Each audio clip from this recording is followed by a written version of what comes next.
আমরা Paschimbanga primary agriculture credit society permanent employee সংগঠন হাওড়া জেলা কমিটির পক্ষ থেকে আমরা একটি বিশেষ উদ্যোগ গ্রহণ করেছি যে আমাদের হাওড়া জেলার অন্তর্গত যেগুলো সাংগঠনিকভাবে আমাদের মজবুত ব্লকগুলো আছে সেখানে আমরা প্রত্যেকটা ব্লকে গিয়ে জেলা কমিটির পক্ষ থেকে একটি চা চক্রের সমবায় কর্মচারী নামক সভার আয়োজন করেছিলাম। তো আজকে আমরা প্রথম আমাদের হাওড়া জেলা আমতা 1 নম্বর ব্লকে ব্লক কমিটির সকল সদস্যদের নিয়ে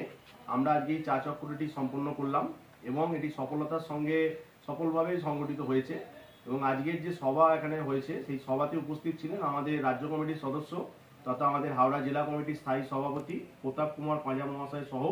জেলা কমিটির সদস্য বিশ্বজিৎ হাজরা এবং আর এক আমাদের রাজ্য কমিটির সদস্য ভবদেব চক্রবর্তী সহ আমতা 1 নম্বর ব্লকে যারা ব্লক কমিটিতে আছেন তাদের প্রত্যেককে নিয়ে আজকে সভাটি সফল হয়েছে, সফলতা লাভ করেছে। তো আজকে আমাদের এই ব্লকের যে অভ্যন্তরীণ যে সমস্যাগুলি ছিল সেগুলো আমরা কিছুটা সমাধান করার চেষ্টা করেছি এবং বেশ কিছু বিষয় উত্থাপিত হয়েছে যেগুলো আমরা আগামী দিনে লিখিত আকারে দপ্তরে এবং ব্যাংকে আমরা জানাবো এবং এই ব্লক কমিটি যে সমস্যাগুলোর মধ্যে আছে তারাও উদ্যোগ গ্রহণ করবে তাদের ব্রাঞ্চের যে সমস্যা বা ধরুন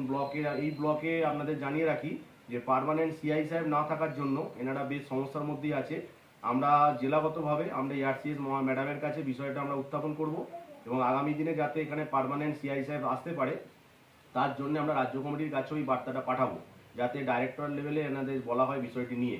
তো আগামী দিনে আমতা 1 নম্বর ব্লক তথা আমাদের হাওড়া জেলা কমিটি রাজ্য কমিটির পক্ষে যে সমস্ত আন্দোলন কর্মসূচিগুলো সংগঠিত করা হবে তাতে স্বতঃস্ফূর্তভাবে অংশগ্রহণ করবেন এবং আগামী দিনে আমাদের হাওড়া জেলা কমিটিকে আরও বেশি মজবুত করতে আমতা 1 নম্বর ব্লক কমিটি আরও বিশেষ উদ্যোগ গ্রহণ করবে এই আশা আমরা রাখছি। এবং হাওড়া জেলা কমিটির পক্ষ থেকে আজকের এই ভরা বর্ষার মধ্যেও যে সভাটি সম্পন্ন করা গেছে তার জন্য ব্লক কমিটির প্রত্যেককে আমরা জেলা কমিটির পক্ষ থেকে আন্তরিকভাবে সমবায় অভিনন্দন জ্ঞাপন করছি এবং আজকের সভাটি আমরা এখানে শেষ করছি। নমস্কার।